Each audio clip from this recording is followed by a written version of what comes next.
Ladies and gentlemen, please welcome the Maine State House of Representatives.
The House will be in order.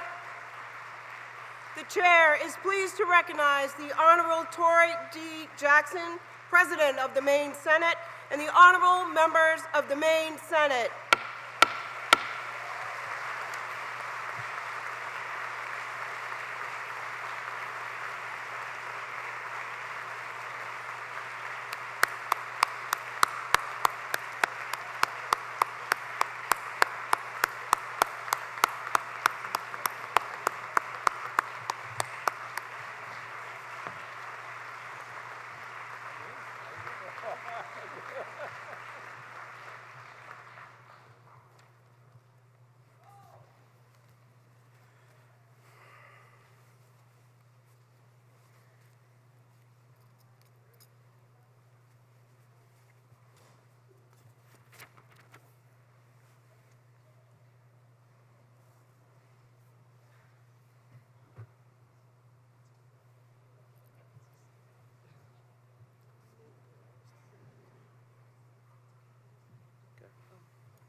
Convention will come to order. Chair recognizes the Senator from Cumberland, Senator Carney.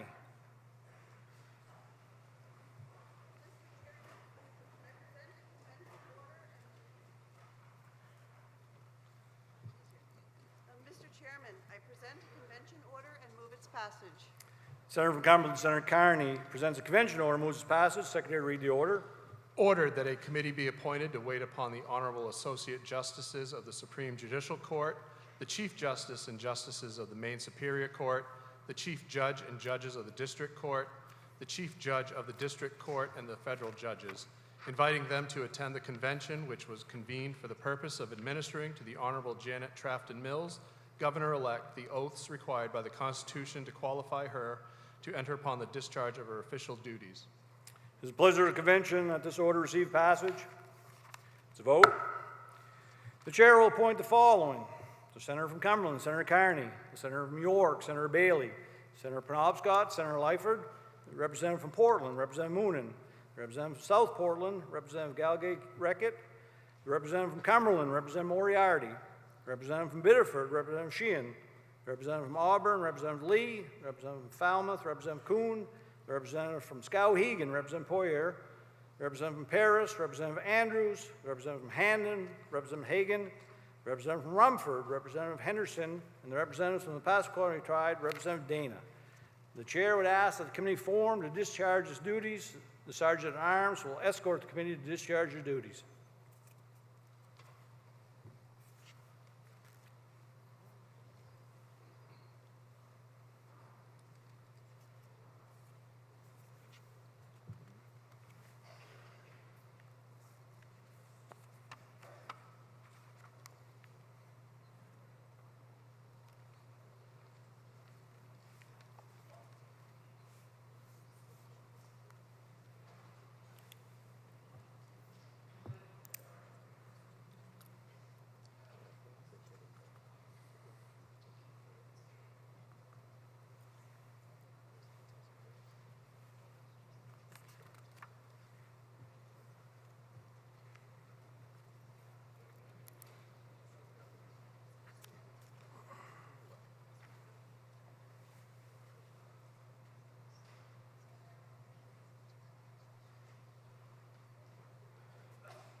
Chair recognizes the Senator from Cumberland, Senator Carney. Mr. Chairman, we have delivered the message with which we were charged and are pleased to report that the honorable members of the Judiciary will attend forthwith. Chair hears the message and thanks the messenger.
Chair would like to recognize in the convention Chief Rena Newell of the Passamaquoddy Tribal Nation in Pleasant Point, Chief Nichols of the Passamaquoddy Tribal Nation in Princeton, and Chief Clarissa Sabatis of the Holton Band in Maliseets. I'd also like to recognize Senate Presidents and former speakers, Senator President Libby Mitchell, Speaker John Martin, Speaker Mike Saxel, Speaker Hannah Pingree, Speaker Glenn Cummins, and Speaker Ryan Fecto. Would the convention please give applause to the dignitaries.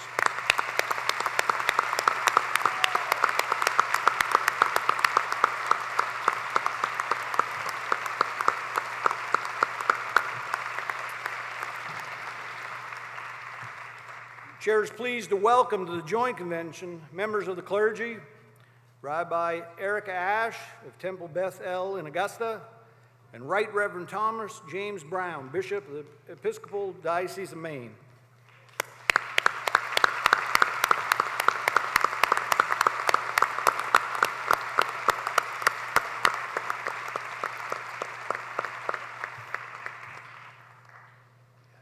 This should be marked.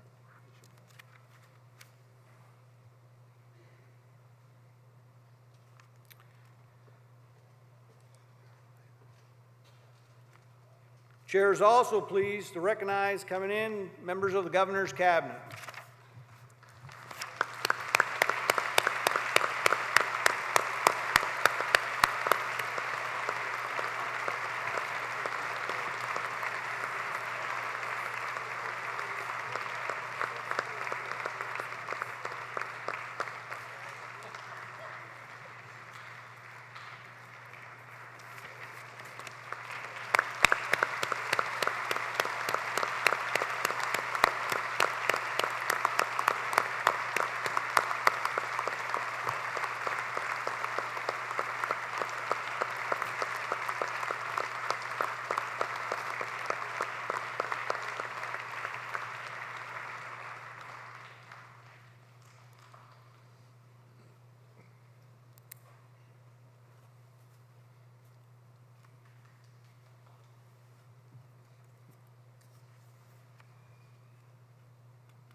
Chair is now pleased to recognize the constitutional officers and state auditor of the state of Maine, the Honorable Shenna Bellows, Secretary of State, the Honorable Aaron Fry, Attorney General, the Honorable Henry Beck, Treasurer, and the Honorable Matt Dunlap, Auditor.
Chair is now pleased to welcome to the Joint Convention family members of the Governor-elect.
Chair recognizes the Senator from Androscoggin, Senator Rotundo.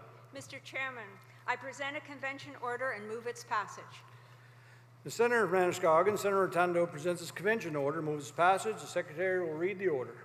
Ordered that a committee be appointed to wait upon the Honorable Janet Trafton Mills, Governor-elect, and inform her that the two branches of the legislature are in convention assembled, ready to administer to her the oaths required by the Constitution to qualify her to enter upon the discharge of her official duties and receive such communication as she may be pleased to make. It is the pleasure of the convention this order receive passage. It's a vote. The chair will appoint the following: the Senator from Androscoggin, Senator Rotundo; the Senator from Oxford, Senator Bennett; the Senator from Cumberland, Senator Daughtry; the Senator from Sagadahoc, Senator Vitelli; the Senator from Aroostook, Senator Stewart; the Senator from Oxford, Senator Kime; the Representative from Freeport, Representative Sachs; the Representative from Waterford, Representative Millett; the Representative from Gorham, Representative Terry; and the Representative from Winter Harbor, Representative Fockingham; the Representative from New Gloucester, Representative Arada. Chair would ask that the committee formed to discharge its duties. The Sergeant at Arms will escort the committee.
Chair recognizes the Senator from Androscoggin, Senator Rotundo. Mr. Chairman, we have delivered the message with which we were charged and are pleased to report that the governor-elect will attend forthwith. Chair hears the message and thanks the messenger.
You ready?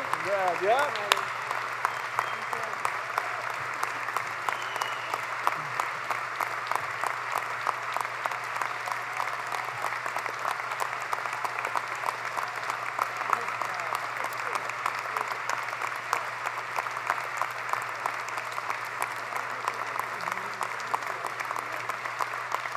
Please remain standing for the presentation and posting of colors by the Maine National Guard, followed by Staff Sergeant Crystal Rydell, who will sing the national anthem.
Oh, say, can you see by the dawn's early light what so proudly we hailed at the twilight's last gleaming, whose broad stripes and bright stars through the perilous fight o'er the ramparts we watched were so gallantly streaming, and the rocket's red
Ladies and gentlemen, please stand as you are able for the invocation being offered by Rabbi Erica Ash of Temple Beth El in Augusta.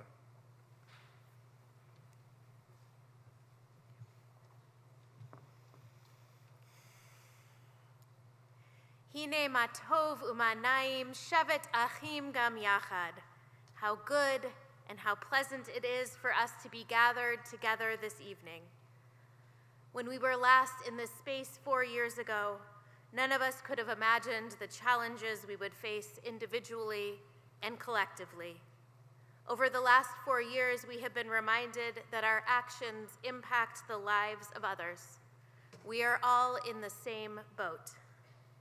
But in the midst of the challenges we faced, we saw Mainers, including our governor, rise to the occasion with courage, determination, and resilience. Hine ma tov u'manayim shevet achim gam yachad.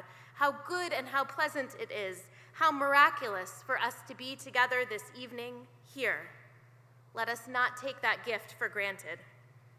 During dark days and dark times, hope sustains us. Rabbi Stephanie Colin teaches that hope is a participatory virtue. Hope requires us to work actively to make the world better, rather than sit back and wait for the change to happen.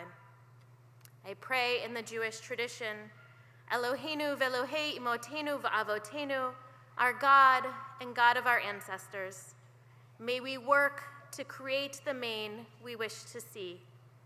We ask your blessings upon our governor.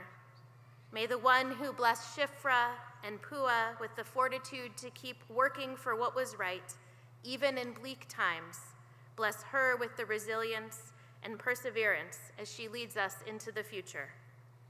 May the one who blessed Leah with gratitude bless her with the ability to see not only what is left to do, but the amazing work that has already been accomplished. May the one who blessed Deborah, the prophetess, with insight and wisdom, bless her with the ability to listen carefully, decide wisely, and speak truthfully.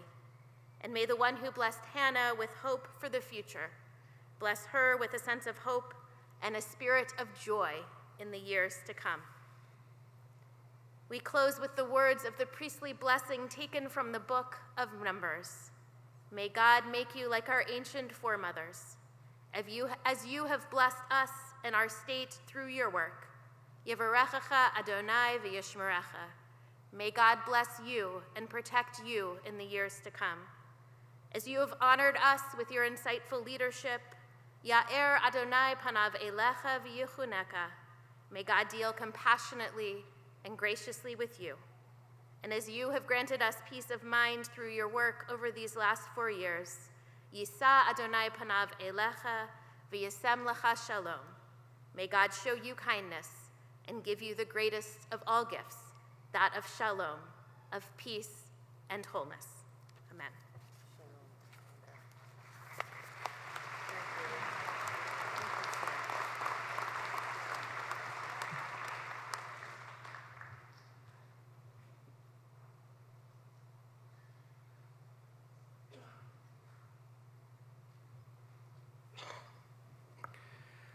Please remain standing for the pipe and drum, followed by the Pledge of Allegiance.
please remain standing for the Pledge of Allegiance, which will be led by members of Governor Mills's family, her daughter Liesl, and her granddaughters Noelle and Brooke.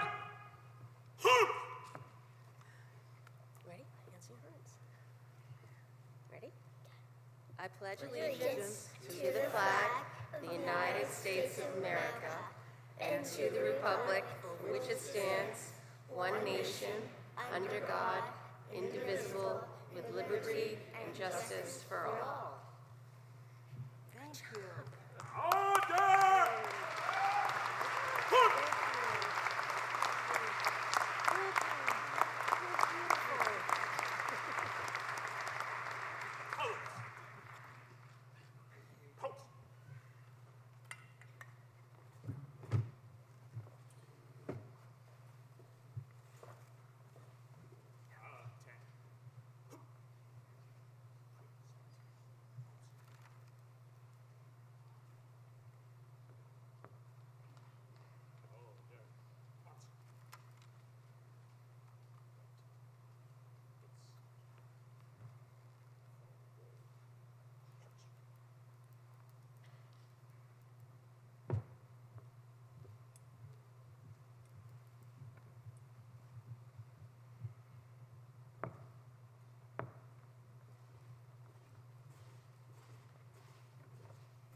It's my pleasure to introduce Julia Bosma, Poet Laureate, to read an original work created for the inauguration to the Joint Convention.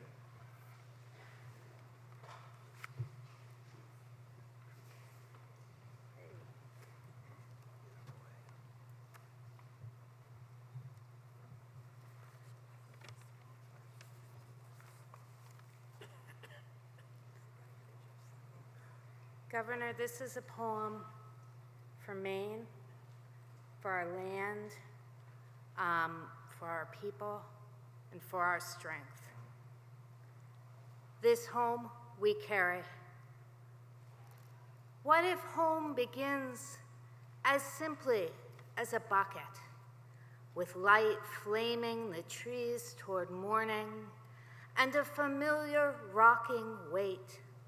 Home swinging at our side as we go about the chores. Home knocks our leg into the rhythm of our footsteps, lulling, bruising us to a terrain we have already memorized, cartography we now know without knowing, like the curve of a lover's temple, how it fits flush to our palm, each rut in the woods trail, each concrete crack in the sidewalk, every expanse of field or lake below snow, granite screeing the mountain crests, granite spurring the coastline to chains of cliff and island, our strength indistinguishable from our beauty rooted to our hardness, rooted to this glacial till and soil beneath our feet. Chop wood, they tell us, when times are hard, carry water, and so we do, And some days it seems we do nothing but carry, have been carrying such a long time. And the bucket in our hands is plastic, probably, reddened knuckles around a cracked grip. Or the bucket is galvanized steel, or the bucket is spun aluminum, but before that, it was wood, and before that, it was animal hide, or it was birch bark, or it was not a bucket at all, but a basket, woven strips of the brown ash tree, or the reed, a shindy, its earthy scent carried across the Atlantic from Somalia to weave again a new carrying, home held in the knowledge of hands teaching new hands. For in this vessel we carry cinders, ashes, which are the spent remains of yesterday's fire, but also the memory of its warmth. And in this bucket are the words of our ancestors, the stories our ancestors told in their languages, which maybe we never learned to speak, though we carry the recollection in this bucket, along with the harms done to or by them, carry it inside the silences we did learn, carry it with dirt and rocks, with manure, wood chips, sawdust, rivets, and welding rods, with a ship's manifest or a changed name, a broken treaty, mulch or wilting root-ripped weeds, carry with grain for the chickens, with grain for the pigs, with salted herring to bait the lobster traps, carry with all the ghosts and bones of our history, with the maps history has made of our ghosts and our bones. Carry in this bucket with the sweet scent of frost-burned apples, with the clear, cold sugar the maple trees bleed in the spring, with the water of the Penobscot, the St. John, the Kennebec, the Androscoggin, with peonies cut and glistening nectar, their heavy blossoms both home and food for the ants. Carry, along with some root vegetable we have dug fresh from the earth, planted and tended with our own two hands, potatoes or carrots perhaps, or the foraged green pungency of ramps or fiddleheads, some gift we are carrying now up this steep hill or along the street as a promise to our children or their children, carrying to eat or to store through another winter, carrying separately, each of us, but all at the same time, carrying still across each new day until our carrying becomes a chorus, a linking, a lifting, a gathering, this offering we share with those we love, our arms outstretched to one another as we say, "Here, I have brought you a taste of our home." Thank you.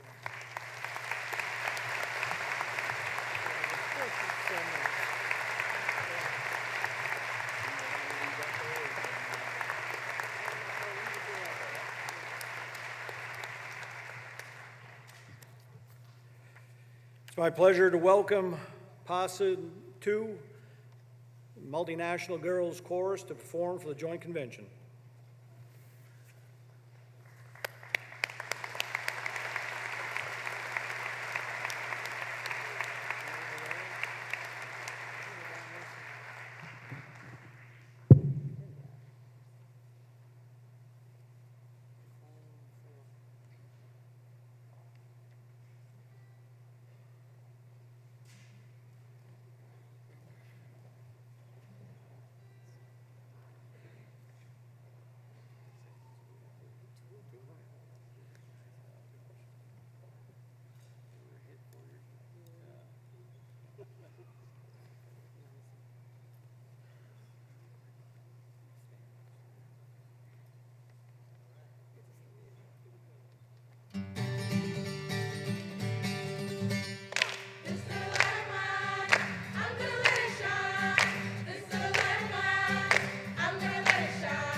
It's my pleasure to introduce Richard Blanco, 5th Presidential Inaugural Poet and Maine resident, to read original work created for inauguration of the Joint Convention.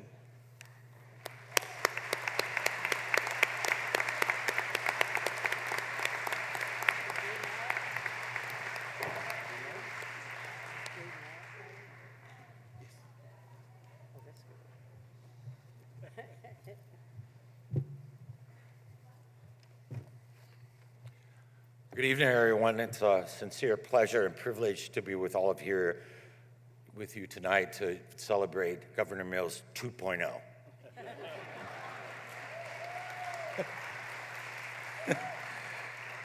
As many of you know, Governor Mills loves poetry and is an amazing poet in her own right, which made writing this poem 20 times more terrifying than writing the poem for Obama's 2013 inauguration.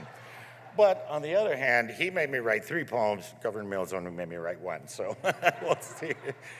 And sincerely, I've had the pleasure of sharing Governor Mills' love for poetry, but also her love for the immense beauty of our state. And how I've been on hikes with her. I can't keep up with her. Like, as you can tell from the LL Bean boots, I mean, pointing out trees and birds, and like, it's made me fall in love with Maine in a whole other way. And so in some ways, this poem is inspired by her love for the state's beauty as well as mine, and the fact that I think she governs in some ways, knowing that power of nature that we all feel for this state and all of us who live here.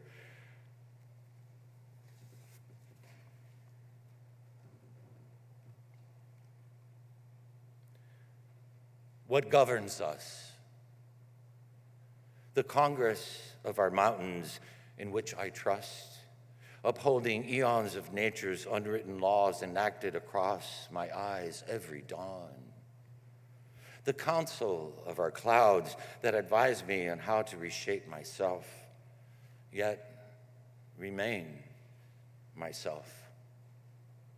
The committees of our valleys, wildflowers, whose colors advise my sometimes colorless life. I never tire of listening to the incessant debate of our waves crashing against the granite rebuttal of our coast. Neither ever wins, neither needs to, teaching me what is the balance of power. The presidential stance of our pine trees that keep me loyal to our statutes of beauty, reaching for the sky. The seagulls and hawks I caucus with, who show me how to harness the shifting winds so that I can see everything, even through the fog of our hardest times. At times, I think of myself afloat, alone, like our lone islands, yet complete and self-reliant. Every dusk, our sovereign sun bestows across my heart its golden medal, honoring the light that beats through us all. At night, I stare at the blank page of our moon, reminding me to never stop signing my dreams' petitions for a more just world. I cast my vote among the twinkling senate of our stars that assembled to pass unto us our need to love as one. We, the native who thrived here long before the foreign who sailed here. We from away and those that have yet to arrive. We, our past, our present, our future. We, meaning all of us, who understand that what governs us is more than just ourselves.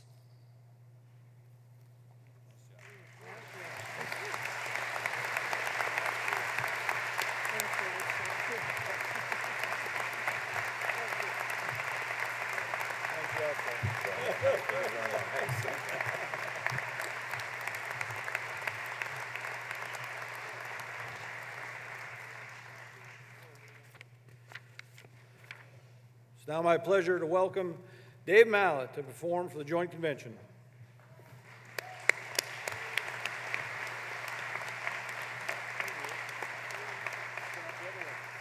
I'd like to welcome Luke and Will, the Mallett brothers.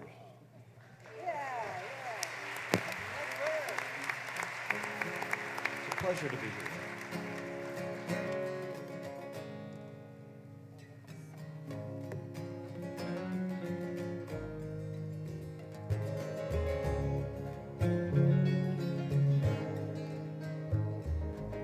Sometimes you just don't feel like trying. Too many politicians lying. Too many hungry babies crying. Too many random bullets flying. Too much time spent in a struggle. Too many little kids in trouble. Too many cities gone to rubble. Too many people talking double. This can't be our destination. This could be a better nation. Time to set the big horse racing. Trains are leaving from the station. Me, I got no reservation. Need a brand new generation. This could be a celebration now. Now.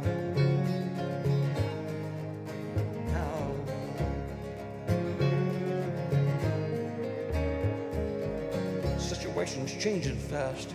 Too much plastic, too much trash, too many smokestacks spewing ash, too many people with no cash, too much waste and not enough water, too many abandoned sons and daughters, too many lost and hopeless feelings, too many low-down shady dealings. This can't be our destination. This could be a better nation. Time to set the big horse racing. Trains are leaving from the station. Me, I got no reservation. Need a brand new generation. This could be a celebration now. Now. Now.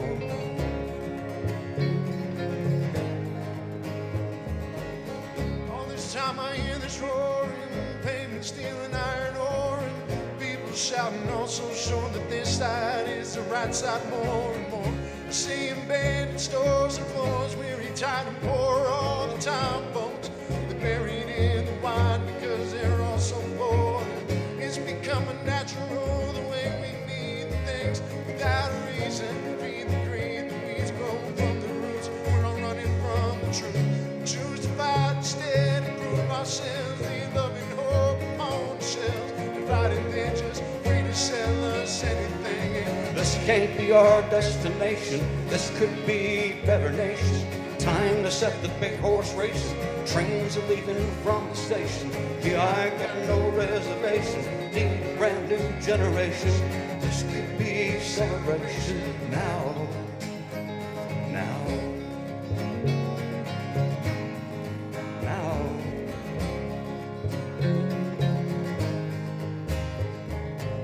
Too many people looking down. Too many closed up factory towns, too much high priced propaganda, too much sadness in this land of dreams that once could all come true. Now it's down to me and you. Tell me what you're gonna do. Tell me what you're gonna do now. This can't be our destination. This will be a better nation. Time to set the big horse racing. Trains are leaving from the station. Me, I got no reservation. Need a brand new generation. This could be celebration. This could be celebration. This could be celebration. This could be celebration. This could be celebration now. Now. Now. Now. Thank you.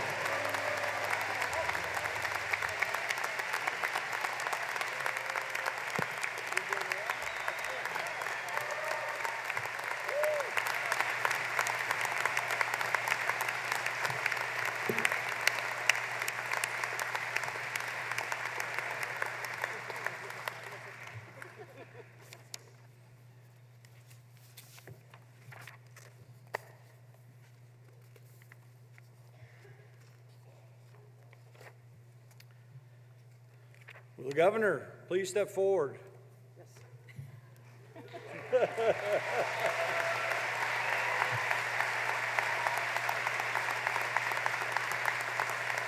forgot about this spot.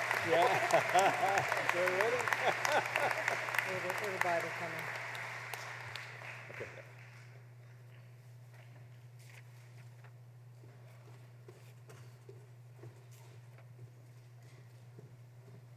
The grandchildren of the governor.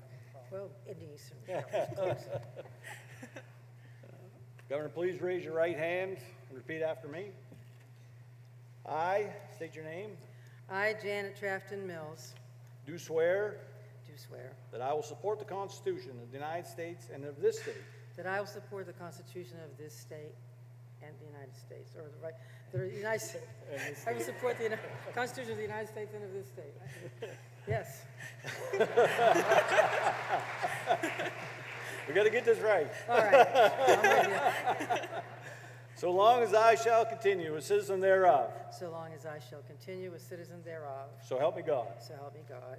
I state your name. I, Janet Trafton Mills, Do swear do swear that I will faithfully discharge, that I will faithfully discharge, to the best of my abilities, to the best of my abilities, the duties incumbent on me as governor of the great state of Maine, the duties incumbent on me as governor of the great state of Maine, according to the Constitution according to the Constitution and the laws of this state. and the laws of the state. So help me God. So help me God.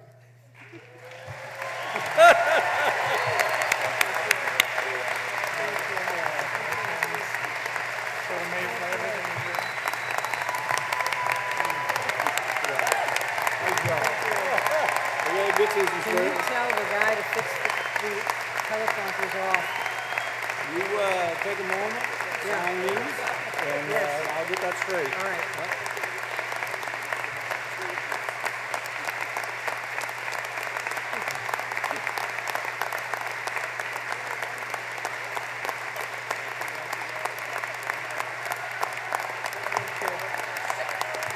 I've got some more for you.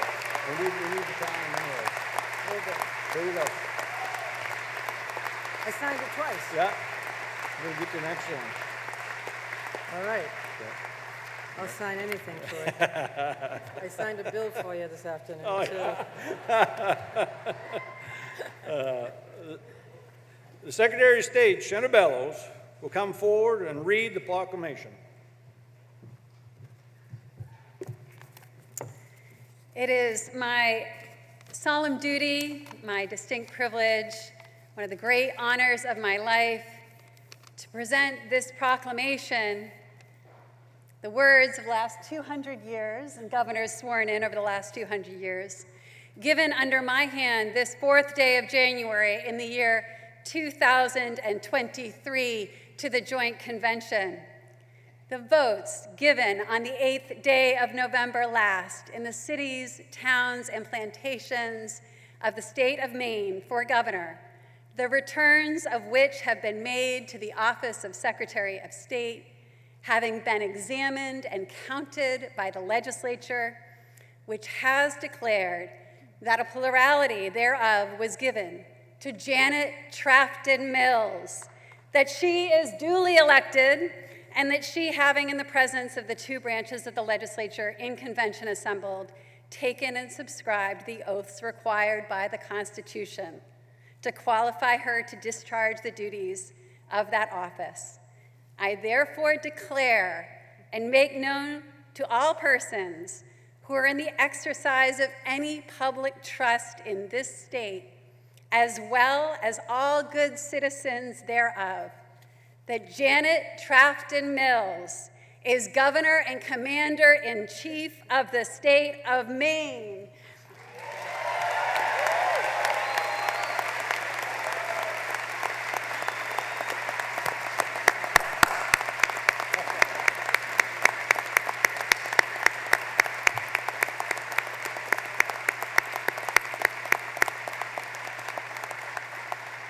And that due obedience should be rendered to all her acts and commands as such.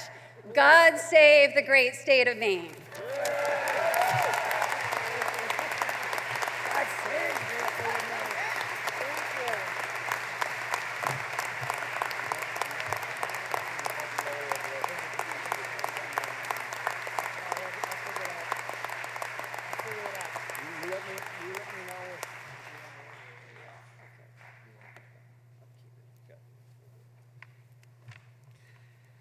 It's my privilege and honor to present the Honorable Governor of the great state of Maine, Janet Crafton Mills. Thank you, Frank. Thank you, thank you. All right. This one's screwed up. This one's not right.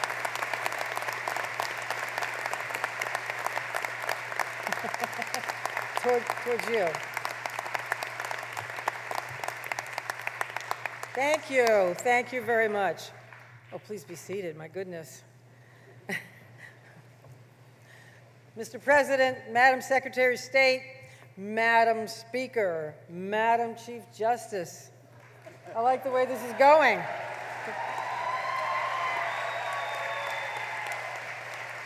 It is, and members of the 131st Maine Legislature, members of the Cabinet, Rabbi Ash, Bishop Brown, and distinguished guests, it is a profound honor and a privilege to take the oath prescribed by the Constitution and to assume again the mantle of Governor of the great state of Maine.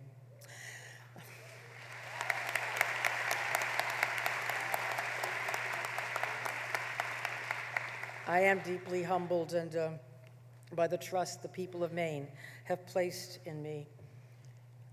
President John F. Kennedy once said, "If more politicians knew poetry and more poets knew politics, I'm convinced the world would be a little better place in which to live." I agree, and I want to thank especially our own poet laureate, Julia Bausma, and Bethel resident and presidential inaugural poet, Richard Blanco, and Maine's poet-musician, Dave Mallett, for their very inspiring words.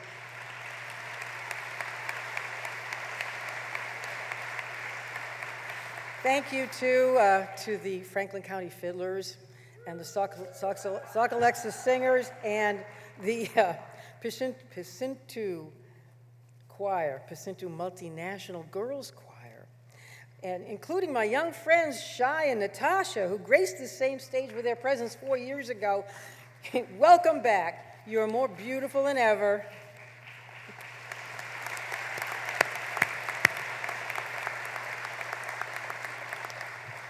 I also want to draw your attention to the empty chair in the military section of the audience and to honor and recognize all Maine service members who have lost their lives in service to their country.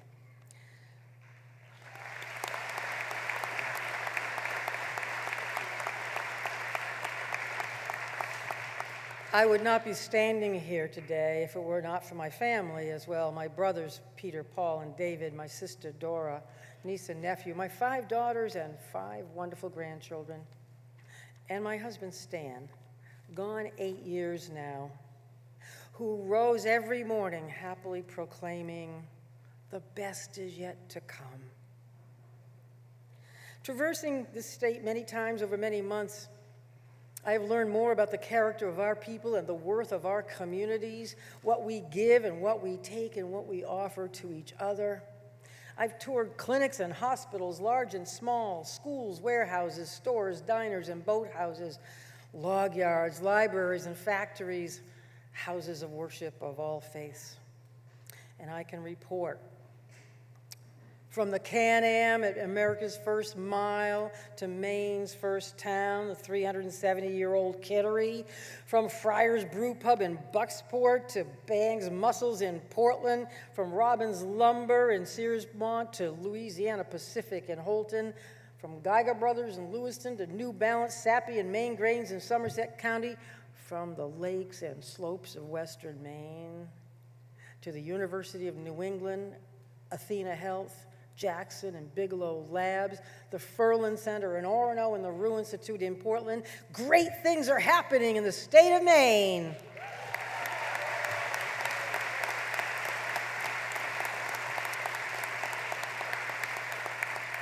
And I can report as well that across this state, this one Maine, hope is very much alive. Over the last years, there was something that caught our attention, especially during the pandemic. These large, luminous, neon-like signs that began popping up in cities across Maine. Hopeful, they read in colorful, cursive script. These signs became a symbol not just of survival, but of health, renewal, new life. The sign's creator, Charlie Hewitt, said, quote, "To be hopeful is not a gift, it is a challenge. It's a challenge. To be hopeful requires opening your eyes. It requires making a decision, being part of something," unquote. Maine people know and embrace this. Indeed, we experienced it these last few years.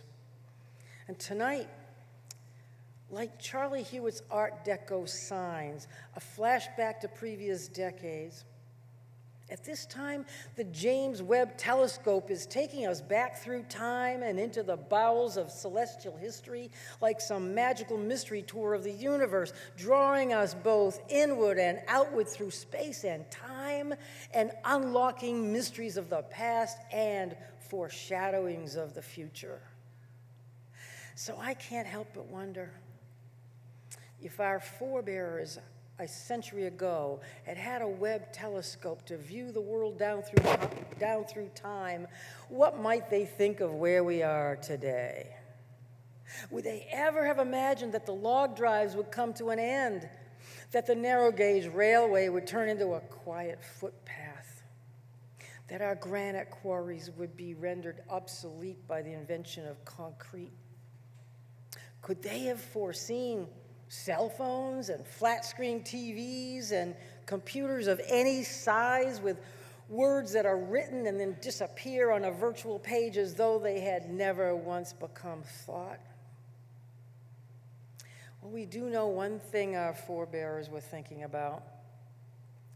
Exactly 100 years ago, Dora Bradbury Pinkham of Fort Kent, Maine, became the first woman to serve in this legislature.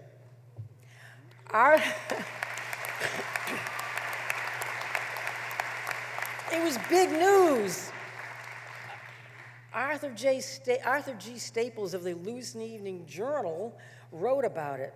He said, quote, "It may happen that in after years, perhaps 2023, he said, some woman governor of Maine and some legislature largely composed of women may desire to know how the first woman legislator carried herself." And he continued, "So," he said, "in the year 2023, 100 years hence, Dora Pinkham is thus presented to you, and Maine is ready for her sisters." End quote.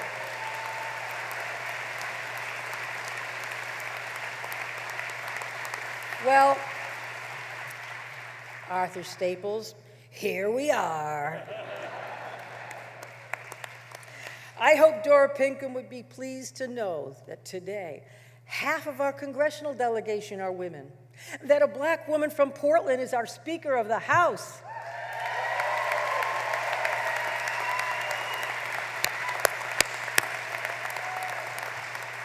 And that a woman whose own roots lie deep in Pinkham's beloved county has now taken the oath for the second time to serve as governor of the state.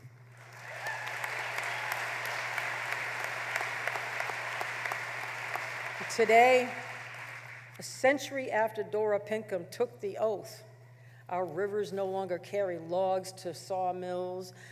Our food comes in slick packages from around the globe. And we meet with distant friends and coworkers on a screen the size of a writing pad. But what about our descendants, those generations yet to come? What might the telescope of the future reveal to them about who we are now and where we are going? Will it be good? Will they be proud of us? Will the people of the future see how we fought disease, homelessness, crippling opioid use, and a fear of those who are different from us? Will they appreciate that for their sake and ours, we began to rid our farms and waters of the forever chemicals known as PFAS? Will they see how we promoted health and education, celebrated arts and literature, preserved our precious right to vote, and conducted free and fair elections?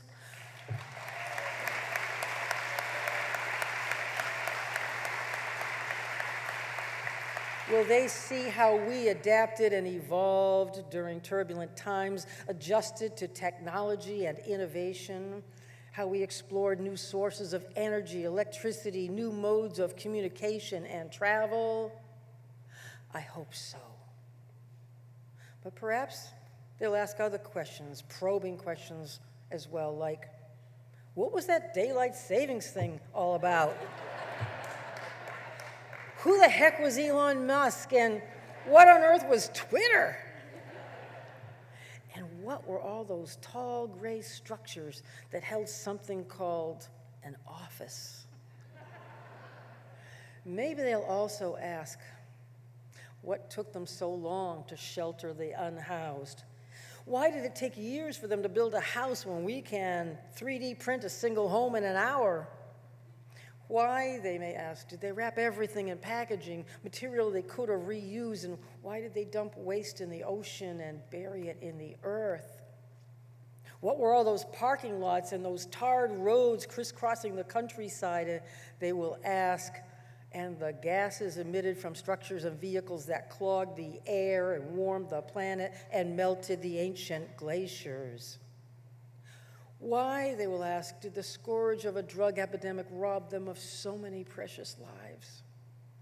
Why didn't they have safe and loving places to care for all their children? Why did they pay so much every time they went to a doctor or a pharmacist? These questions, my friends, may be asked in the future, but the answers will be shaped by our actions in the coming months and years.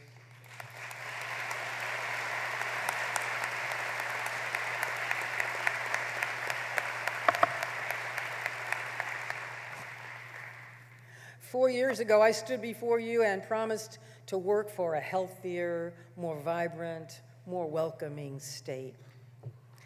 Who could have known 1,463 days ago that this state, this nation, and countries across the globe would face a deadly pandemic reminiscent of the Spanish flu from 100 years ago?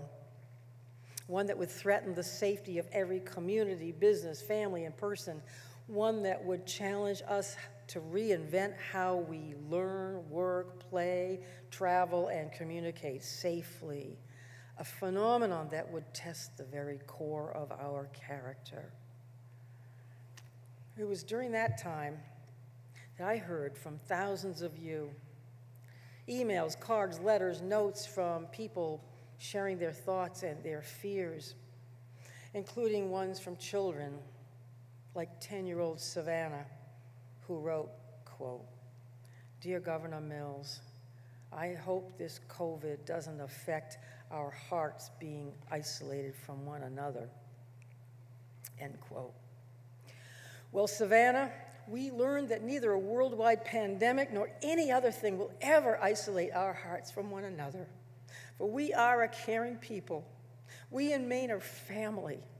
And we have found such strength within ourselves we didn't know we had, even as Dave Mallet puts it, with our backs against the wall.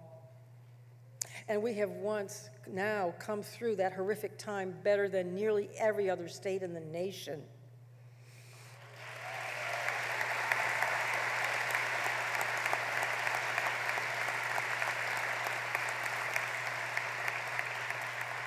With the good people of this cabinet, with the brilliant leadership of Commissioner Lambrou and CDC Director Nirav Shah and others, we answered the call. Now, experts nationally say that both our public health response and our economic recovery have been among the best in the country.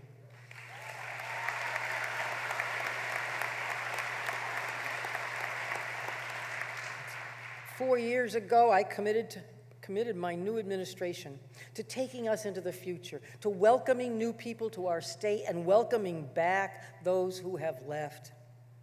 And so I'm pleased to report, after the decades-long exile and exodus of young people from our state, Maine now boasts the 7th highest in-migration rate in the country.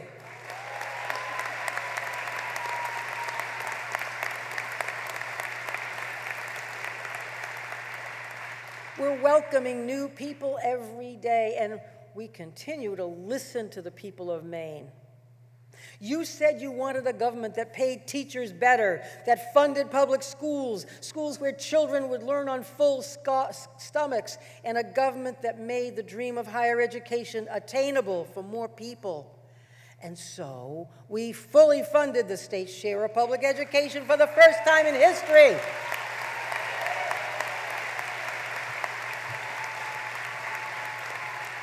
We provided universal free meals in the public schools. We provided free community college to recent high school grads. And we enacted one of the most generous student loan forgiveness programs in the country.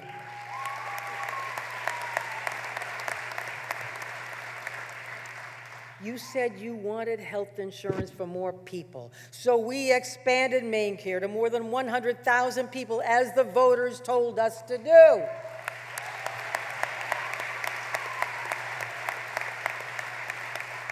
And we've reduced the uninsured rate by more than any state in the country. And we listened to small businesses drowning in health insurance costs, and we lowered their premiums for the first time in decades.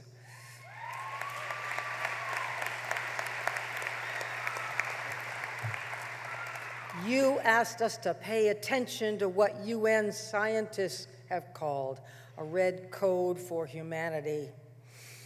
And the violent storms across the nation, damaging homes and farms and towns and fisheries and wildlife and everything our country holds dear.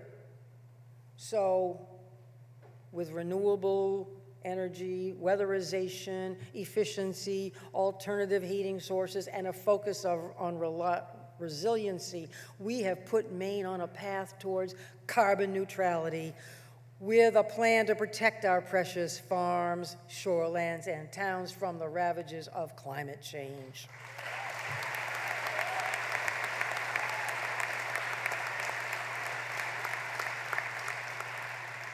You asked us to expand broadband, recognizing that it is the communications highway of the future and that high-speed internet is as necessary to everything we do as water is to life. So we created the Maine Connectivity Authority, and we've connected more than 48,000 households to the internet, and I've pledged that by the end of 2024, every person in Maine who wants a good internet connection will have one.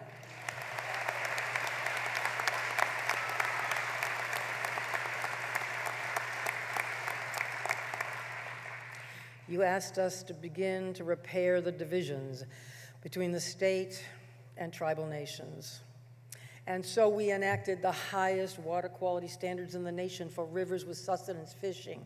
We expanded tribal court prosecution of domestic violence, and we negotiated major new revenue sources for the tribes.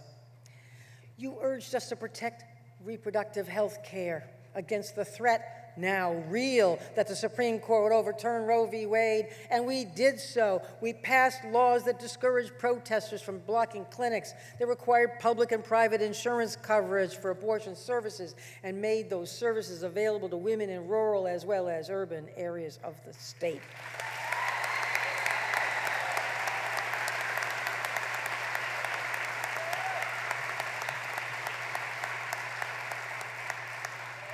You asked us then to preserve some of the special places of our state. And so, without borrowing, we reinvigorated the Land for Maine's Future program and acquired thousands of acres of working waterfront farmland and wildlife habitat for generations to enjoy in trust 100 years hence.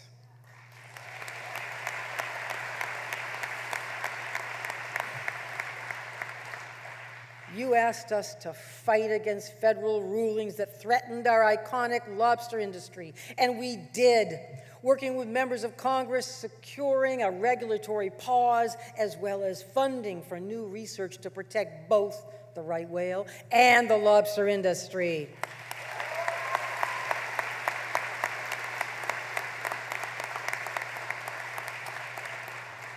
You you asked us to manage our budgets prudently.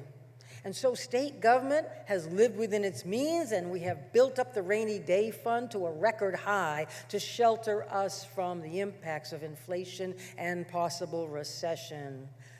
And we've continued to fix our highways and bridges, worn by time and use and Maine's changing seasons, without borrowing. Roads. But our job is far from finished. Today, a workforce shortage undermines our very ability to get things done, from teaching, policing, healthcare, farming, to selling and manufacturing and selling goods. Help wanted signs are everywhere. And so we are expanding workforce training in high schools and community colleges. We're making more childcare available for working parents, and we're partnering with towns and businesses to find better housing for workers and shelter for the unhoused, and we're putting people to work.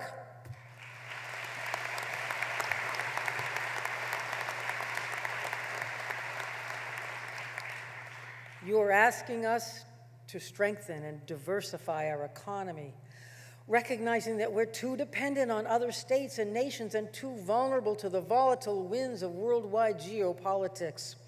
So we are investing in our fisheries, farms, and forest products to produce more at home, seizing on our spirit of independence and self-reliance while seeking new markets abroad.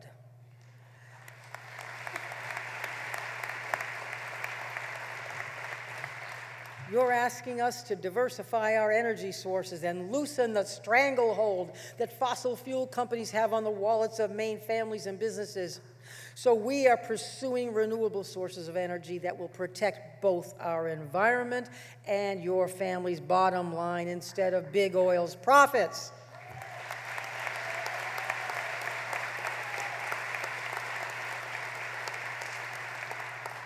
You're asking us to address the crisis in housing. So we issued the senior affordable housing bonds, first thing. Then we enacted the largest investment in housing in state history. We renewed the historic rehabilitation tax credit, and we have funded more than 1,500 new residential units and adding hundreds more in the years to come. We're working every day with cities and towns and developers to stand up emergency shelters and workforce housing in a way that fits the needs of every town.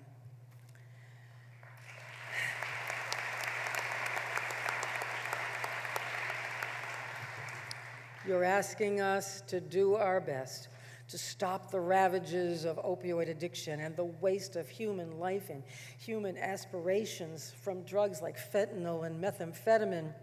And so we are in earnest providing treatment beds and recovery and prevention measures and distributing naloxone everywhere to save thousands of lives. And we will make sure that every school and every community has an effective prevention program to stop the scourge of addiction before it begins.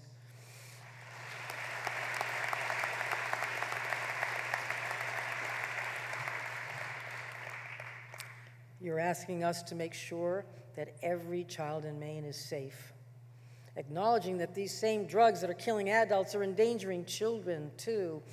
So we reactivated the Children's Cabinet, long dormant. We put more child protection workers on the street, and we're adding resources for foster families in every effort that we can to keep our children safe. But that work is never over. We cannot and shall not rest until we eradicate the scourge of child abuse and neglect, drug overdose, and domestic violence, acts and injuries and deaths that tear at the very fabric of our society.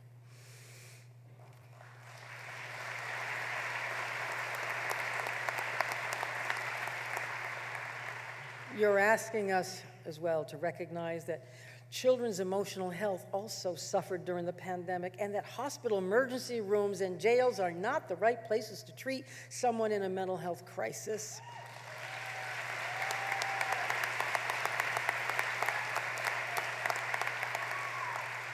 So we have opened Maine's first comprehensive crisis receiving center. We're investing in residential care and community-based treatment. We're training up more professionals and expanding mental health crisis services statewide.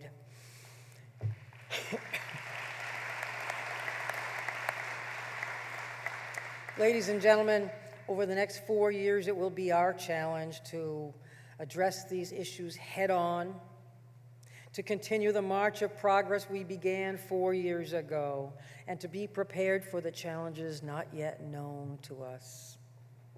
And in doing so, we envision a Maine as a place where quality health care is unquestioned, where good education from pre-K through graduate school is available and affordable, where good-paying jobs are offered in every corner of the state, where children are safe and secure in their homes, and where anyone can go online from any place in Maine to shop, attend a class, conduct business, sell something, get medical help, or simply send a message to a friend.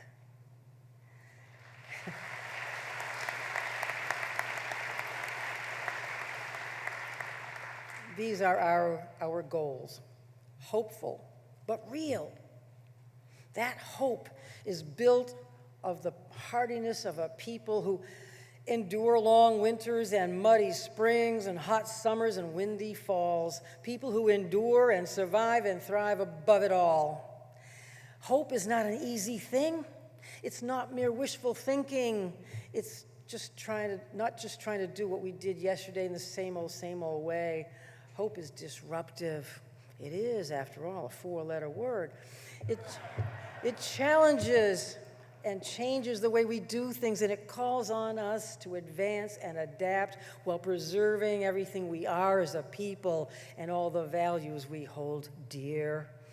And more than ever before, because of everything we have been through and because of everything we are, hope resides here in Maine. Hope.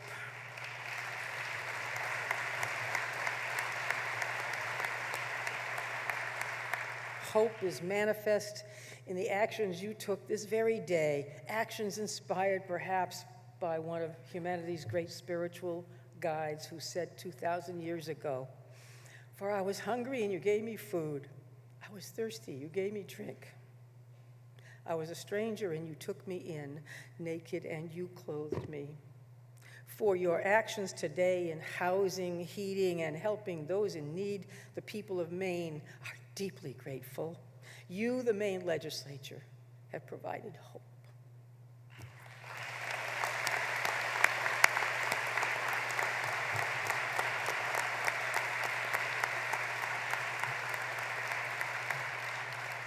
Hope is about finding new and innovative ways to solve problems, using the ingenuity and courage we rediscovered within ourselves these last few years.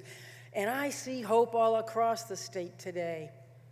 There's hope in the work of University of Maine students devising new uses for wood and ways to harness the power of the raw winds of the Atlantic and methods to build homes with bio-based materials from a giant printer. There is hope in the aspirations of inventors and innovators at the Rue Institute, using artificial intelligence and data analytics to solve complex problems. Hope in cities like Waterville, Biddeford, and Westbrook, who are evolving from their industrial past, reinventing their downtowns and attracting new families and new businesses every day. Hope in the faces of women shopkeepers in Lewiston and Portland, selling fabrics, foods, and spices from other countries. These industrious mothers of soccer champions, daughters of another continent. Hope in the vision of enterprising artists, poets, musicians, architects, writers, and makers of crafts in every corner of this state. Hope in the far reaches of the county and down east, and in the shadows of our western mountains where farmers, foresters, fishermen, hunters, storekeepers, and tourists coexist.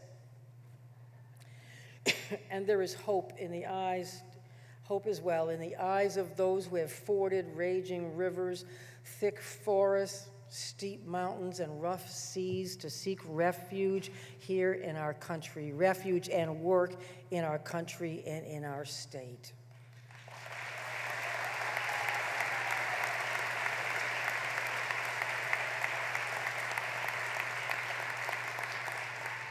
There is hope for the future, just as it was hope that saw us through troubled times in the past. The charge, the responsibility we take up today is to choose action over acquiescence and apathy, to make decisions grounded in experience with an eye to the future, and always to be part of something larger than ourselves. And so on this solemn occasion, let us recommit to working together and acknowledging that health care is a human right and we will fight to preserve it.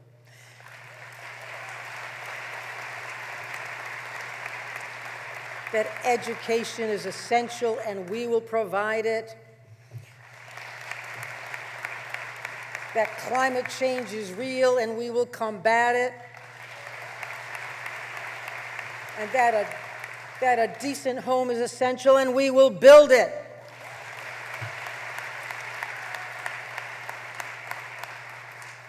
And when the people of the future look back on us through their own James Webb telescope, they will see that we worked together during difficult times and good, that we settled our differences with civility, common sense, and compassion.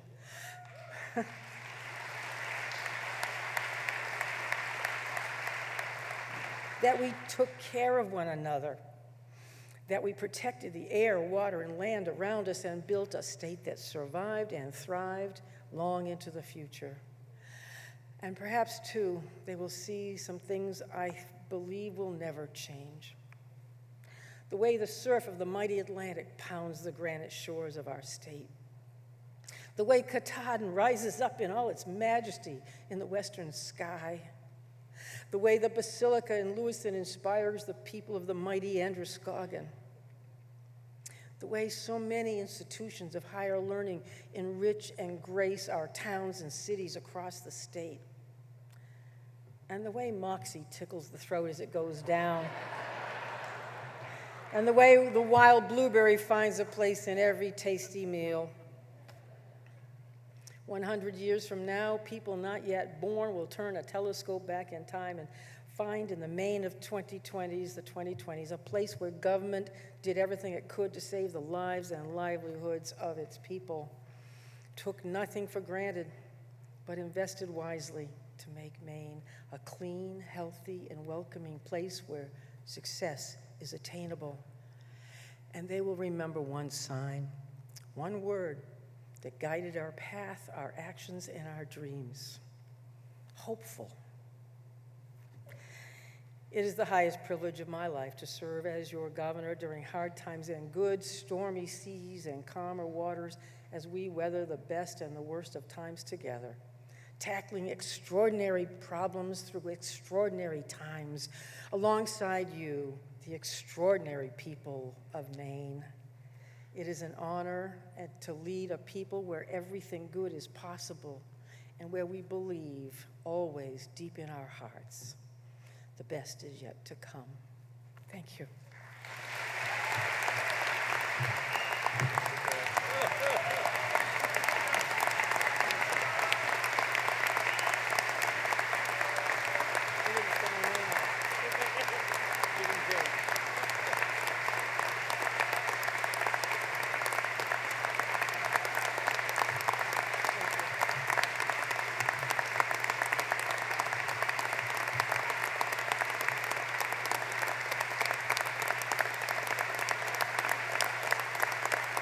Thank you.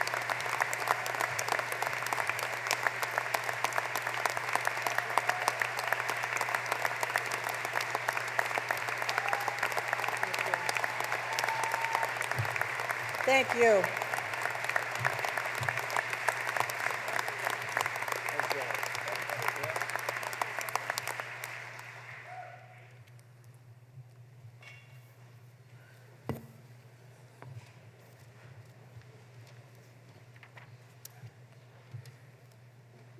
The benediction will be offered by the Right Reverend Thomas James Brown, Bishop Episcopal Diocese of Maine.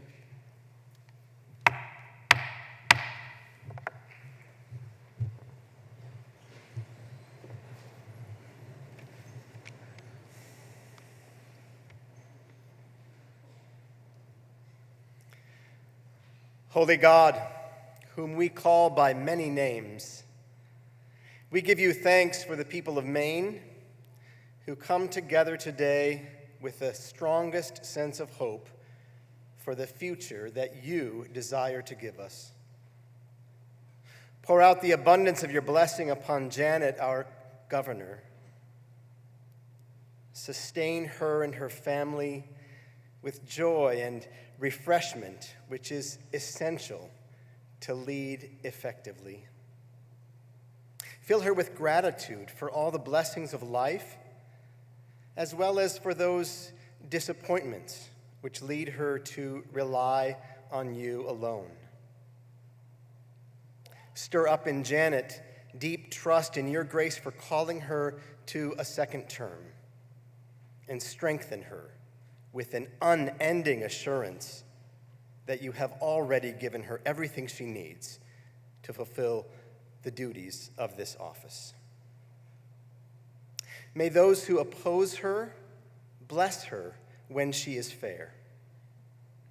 May those who come to Maine from other countries seeking refuge and promise call her merciful. May the poor and marginalized and those without a helper see in her a governor who creates opportunity. May all who tend the health of the land and water and air bless our governor by saying, she is our partner. May children continue to understand themselves to be her teachers. Above all, equip our governor and each of us in our 457 towns with regard for truth, humility to serve, openness to listen, and love for kindness.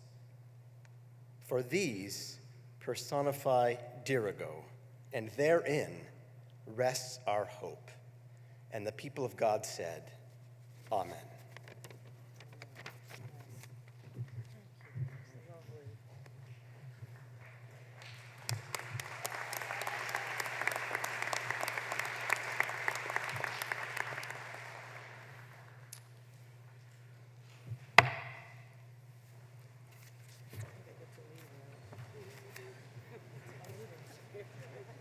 I get to leave now.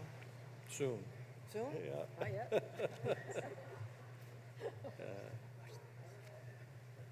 Yeah. I do. Thank you. Governor of the great state of Maine.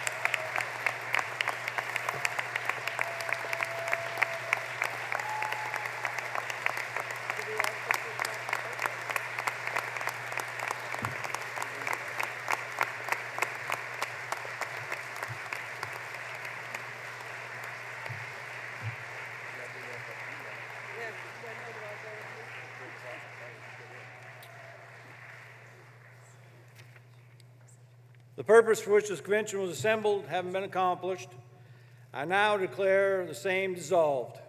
Is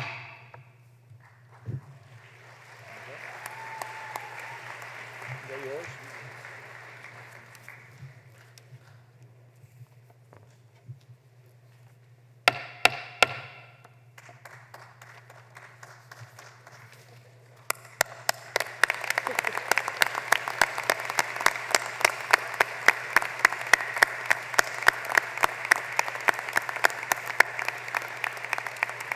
I would respectfully request that the audience remain in their seats while the legislature and honorable guests are escorted from the convention. Thank you all for being here tonight. God bless the state of Maine. God bless Governor Janet T. Mills. Please get home safe. Good evening.